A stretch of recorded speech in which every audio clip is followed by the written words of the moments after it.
Le cœur de métier du projet donc, est le renforcement de la gouvernance du secteur en termes quand même de réforme juridique, réforme institutionnelle, mais surtout renforcement du mécanisme de financement. L'autre aspect aussi important, c'est la mise à disposition d'infrastructures de traitement et de gestion des déchets aux normes. Parce que le Sénégal, présentement, ne dispose pas encore d'infrastructures appropriées et le Promojet va permettre quand même de réaliser quand même cette descente. Le Promojet compte mettre en place quand même une chaîne d'infrastructures depuis le lieu de production jusqu'au niveau du traitement final. C'est-à-dire à partir des quartiers, le Promojet va mettre en place des points de collecte.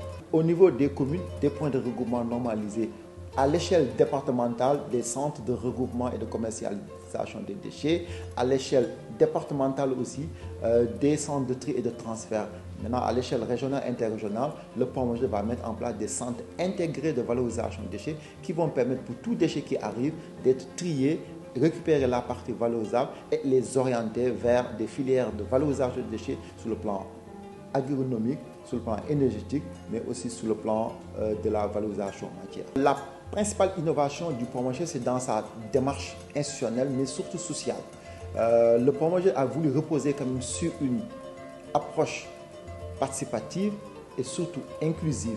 C'est pour ça qu'en 2 ans de mise en œuvre, le projet a déjà mobilisé plus de 20 000 personnes en termes de consultation, en termes d'implication de l'ensemble des parties prenantes.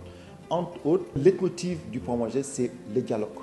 Le dialogue politique, le dialogue des parties prenantes, le dialogue territorial, mais aussi le dialogue technique pour répondre au mieux par rapport aux aspirations des populations sénégalaises.